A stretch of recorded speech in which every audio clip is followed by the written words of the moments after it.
আজকের ভিডিওতে দেখাতে যাচ্ছি কিভাবে কাইনমাস্টার দিয়ে ভিডিও এডিট করে। অনেকেই জানেন না যে মোবাইল দিয়ে ভিডিও এডিট করা যায়। কাইনমাস্টার অ্যাপ দিয়ে প্রফেশনাল মানের ভিডিও এডিট করা সম্ভব। তো কথা না বাড়িয়ে আজকের ভিডিওটি শুরু করা যাক।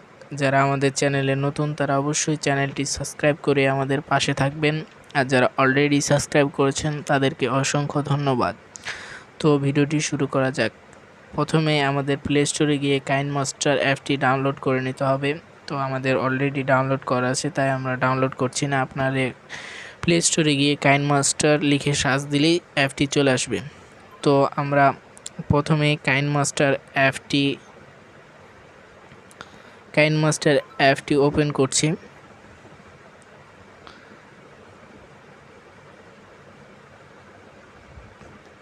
তো কাইনমাস্টার অ্যাপটি ওপেন হলে আমরা যে ভিডিও এডিট করব সেই ভিডিও এডিট করার জন্য আমাদের প্রথমেই নিউ প্রজেক্টে ক্লিক করতে হবে। তারপর এখানে সাইজটা নির্ধারণ করব। এখানে সাইজটা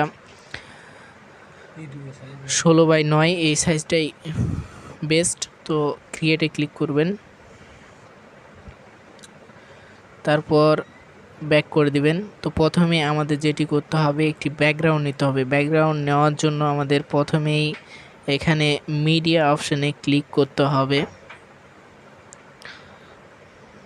তারপর আপনারা ব্যাকগ্রাউন্ড যে কোনো একটি ব্যাকগ্রাউন্ড নিতে পারেন। তো আমি কালোটা নিচ্ছি। তো কালোটা নেওয়া হয়ে গেলে আপনারা চাইলে এই ব্যাকগ্রাউন্ডটার কালারটা একটু কালো করে দিতে পারেন, না চাইলে না পারেন। তো আমি একটু কালো করে নিচ্ছি, তারপর ব্যাক করে দিচ্ছি। তো আমরা এখন এই ব্যাকগ্রাউন্ডটি নেওয়া হয়ে গেছে। ব্যাকগ্রাউন্ডটি আপনি যত বড় চান তত বড় করে নিতে পারেন। তো এখন আমরা এখানে আমাদের ভিডিওটি নিয়ে আসব। তাই আমরা লেয়ারে ক্লিক করে উপরে মিডিয়াতে ক্লিক করব। তারপর আপনার যে ভিডিওটা এডিট করতে চান সেই ভিডিওটা এখানে সিলেক্ট করে নেবেন। তো আমি আপনাদের দেখানোর জন্য এই ভিডিওটি নিচ্ছি। নেওয়ার পর আপনারা এটা সাইজ মতো আপনারা করে নেবেন। আপনাদের যত বড় প্রয়োজন তত বড় করে নেওয়ার পর এখানে ব্যাক চিপে দিবেন। তারপর আপনারা দেখতেই পাচ্ছেন যে আমাদের ভিডিওটি তৈরি হয়ে গেছে। তো আমাদের যেটুক ব্যাকগ্রাউন্ড বেশি নেওয়া হয়ে গেছে সেই ব্যাকগ্রাউন্ডটুকু আমরা এখন কেটে দেব। কেটে দেওয়ার জন্য আমাদেরকে যেটি করতে হবে, উপরে এই কেচি অপশানে ক্লিক করতে হবে। তারপর আপনি ডান সাইডেরটি কাটতে চাইলে রাইট, বাম সাইডেরটি কাটতে চাইলে লেফট। তো আমরা ডান সাইডেরটি কাটতে চাচ্ছি, তাই আমরা রাইটে ক্লিক করব। দেখতে পাচ্ছেন কাটা হয়ে গেছে। তো এখন ভিডিওটা প্লে করলে আপনারা দেখতেই পাবেন ভিডিওটি প্লে হচ্ছে।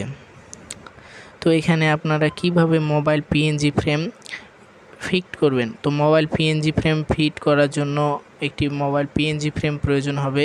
সেই মোবাইল পিএনজি ফ্রেমটি কিভাবে তৈরি করবেন সে ব্যাপারে আমাদের চ্যানেলে একটি ভিডিও দেওয়া আছে, সেই ভিডিওটি দেখতে পারেন। তো এখন আমরা মোবাইল পিএনজি ফ্রেমটি আনার জন্য লেয়ারে ক্লিক করে উপরে মিডিয়াতে ক্লিক করব। তারপর আমাদের সেই মোবাইল পিএনজি ফ্রেমটি আমরা সিলেক্ট করে নেব।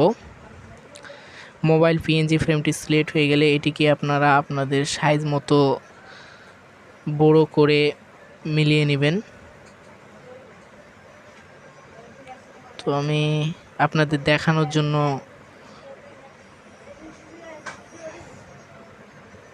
আসলে এটা ফিট করতে অনেক সময় লাগে, তো আমি আপনাদের দেখানোর জন্য এটা খুব তাড়াতাড়ি করে দিলাম। তো মোবাইল পিএনজি ফ্রেমটি সেট হয়ে গেলে মোবাইল পিএনজি ফ্রেমটি আপনি গোটা ভিডিওতে দেখাবেন, তাই এই ফ্রেমটাকে আপনি বড় করে নেবেন। যেটুক বড় হয়ে গেছে ওটি কেচি আইকনে দিয়ে আপনি কেটে দিবেন। এখন আপনি ভিডিওটি প্লে করলে দেখতে পাবেন গোটা ভিডিওটি মোবাইল পিএনজি ফ্রেমটি শো করছে। তো আপনি চাইলে এখানে আরও সাইডে অনেক লেখাও লিখতে পারেন। কিভাবে লিখবেন সেটা আমি দেখাই দিচ্ছি। সরি, আমি ভিডিওটি থেকে একটু বাইরে চলে গেছিলাম।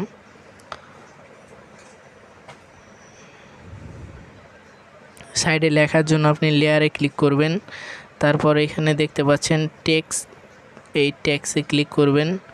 টেক্সটে ক্লিক করে আপনি যা লিখতে চান তা এখানে লিখে দিবেন। তো আমি আপনাদের সাপোজ দেখানোর জন্য এখানে লিখছি দিস। লেখার পর ওকেতে ক্লিক করবেন। তারপর সেই লেখাটি আপনারা প্রয়োজন মতো বড় করে নেবেন। চাইলে আপনারা এখানে কালার চেঞ্জ করে নিতে পারেন। তো আমি একটা কালার দিয়ে আপনাদের দেখাচ্ছি। চাইলে আপনারা চাইলে এর লেখাটি ছোট বড় যেরকম ইচ্ছা সেই রকম করে নিতে পারেন। তারপর এই লেখাটি আপনি পুরো ভিডিওতে চালাতে চাইলে পুরো ভিডিও জুড়ে দিবেন। আবার যদি চান আপনি এইটি আপনি শুধু ভিডিওর মধ্যখানে দিবেন, তাহলে এই কেচি আইকনে গিয়ে কেটে দিবেন, শুধু মধ্যতে প্লে হবে। তো আমি আপনাদের এখন দেখাবো কিভাবে ভিডিওটি মধ্যখানে কিভাবে দেখায়। দেখতে পাচ্ছেন। তো ভিডিওটি তৈরি হয়ে গেল।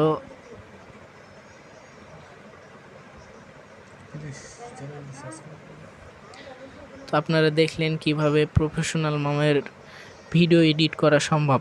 তো ভিডিওটি ভালো লাগলে অবশ্যই লাইক, কমেন্ট, শেয়ার করবেন। চ্যানেলটি সাবস্ক্রাইব করতে ভুলবেন না।